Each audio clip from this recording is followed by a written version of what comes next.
Welcome to A Leader's Journey, the podcast for leaders who deeply believe there is a better way to lead and desire to create their unique journey towards becoming a legacy leader. I'm your host, Shannon Hammond.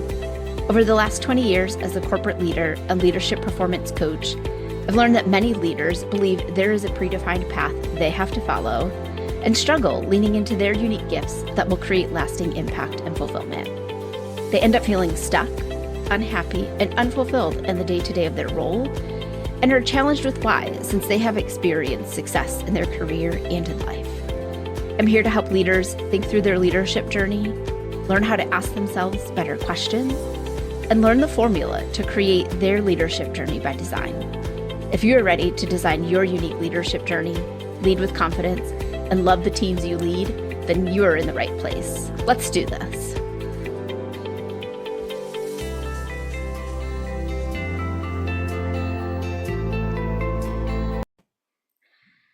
Hello, my friends and fellow leaders. Welcome to A Leader's Journey. I'm your host, Shannon Hammond, and I'm glad to have you back here with me this week on the podcast. And if this is your first time tuning in, welcome. I'm so happy that you are here. I know that your time is valuable, and I'm grateful that you have chosen to spend some of it here with me today, and that you are taking the time to invest in your growth and development as a leader. Today on the podcast, I want to talk about a quote from John Maxwell, and I'm also going to call it a concept, that when I first read it, it hit me like a ton of bricks and completely changed how I viewed my role as a leader. Not only did it change my view on my role as a leader, it shifted how I saw what my responsibilities were, how I showed up, and it really helped me see the magnitude of what is placed on my hands as the leader of a team and the leader within an organization. Leadership should never be taken lightly. When things are going well, the leader is viewed as successful. And when things are not going well, it's 100% on the leader, as it should be. So what is this quote and this concept? Well, I'm going to share it with you now. And that quote is, "Everything rises and falls on leadership." Now, when I first heard that quote, it was in his book, Developing the Leader Within You. It is one of the very first sentences in the very first chapter. John gets right to the point and sets the tone for what that book is. And I do firmly believe it, that everything does rise and fall on leadership. When you're promoted into a leadership role, you are given a level of responsibility in your organization, not just for the business, not just for serving your clients, but also the responsibility of what that experience is like for every person that works for you, works adjacent to you, works above and below you, right? You're responsible for everything that's happening around you. And I'm going to share some concepts, and I'm going to talk a little bit about John's book, High Road Leadership, because I feel like there's a couple chapters in there. First off, that's a great book. If you haven't read it, pick it up, read it. I know I've talked about it here on the podcast before, but there's one chapter in here that I think really speaks directly to this concept of everything rising and falling on leadership. When you're a leader, one of the first things that you have to decide and take responsibility for is that you have to decide that the buck stops with you in your area of responsibility. President Truman, when he was president, had a sign that hung in his office that said, "The buck stops here."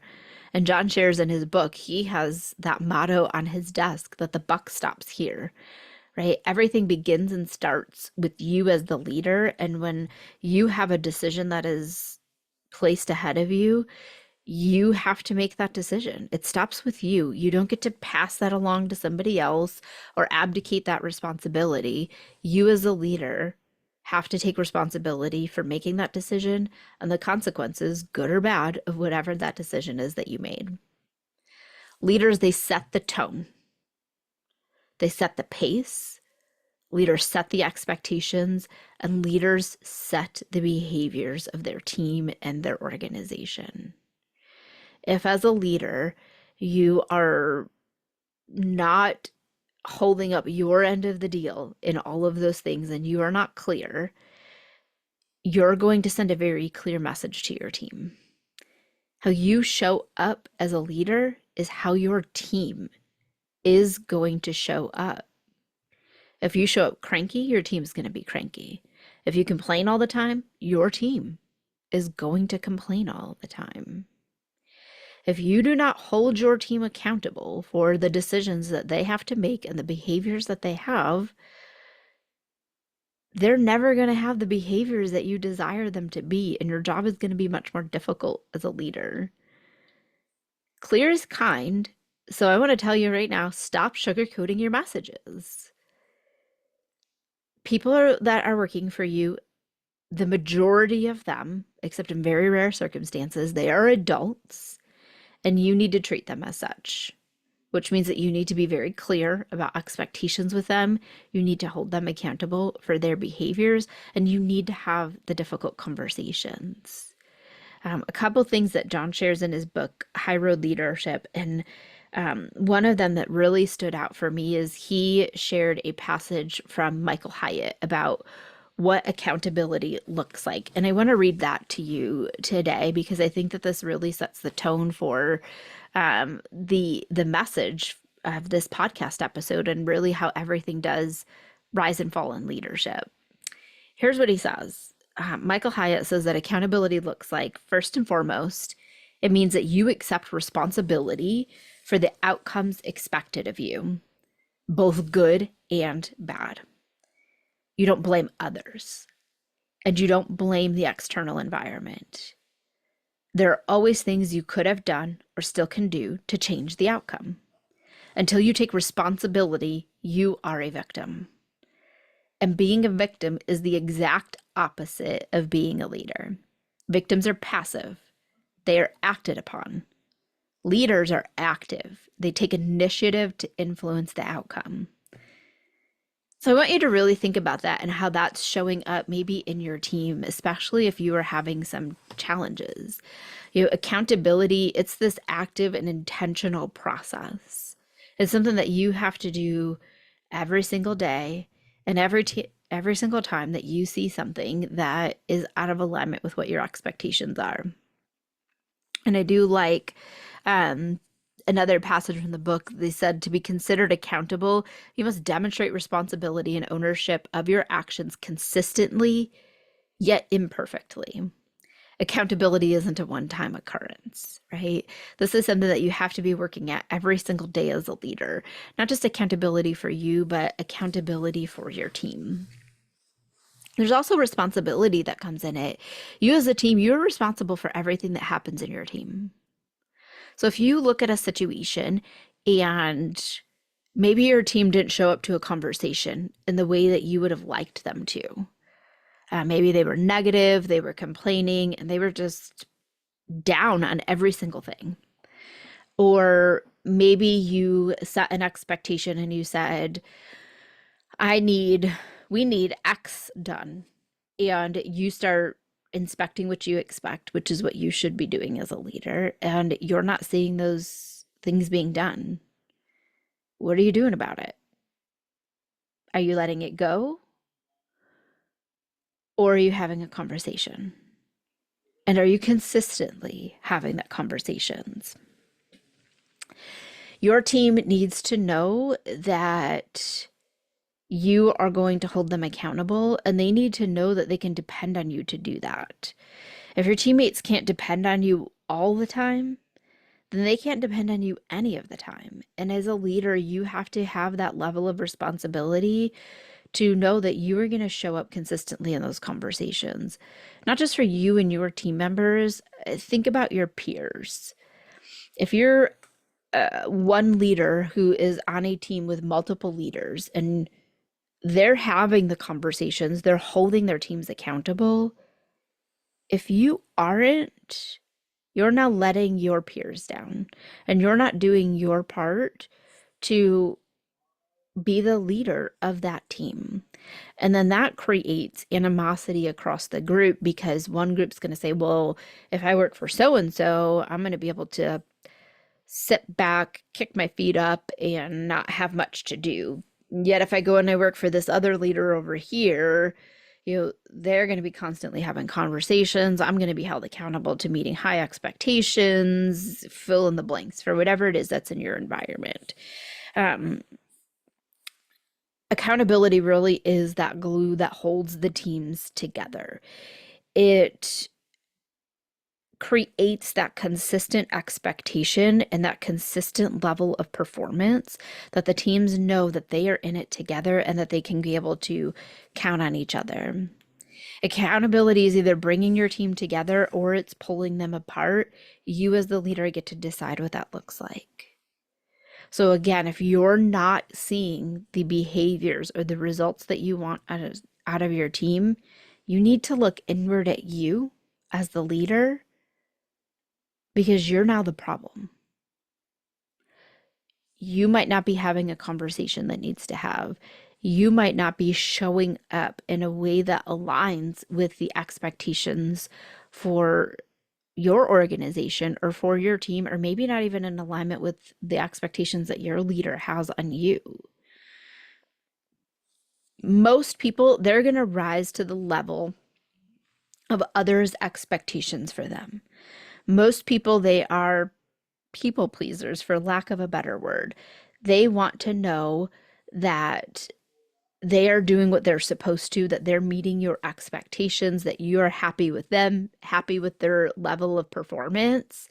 And so once you set that tone, your team is going to rise to that level of expectation.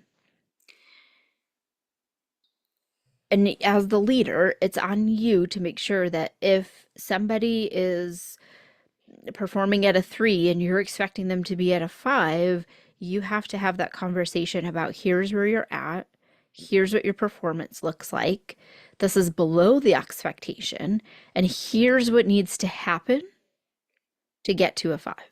And you might even partner with them on that conversation to find out what do you need to get from a level 3 to a level 5 in your performance. And you put together a plan, and then you have consistent check-ins to work through it.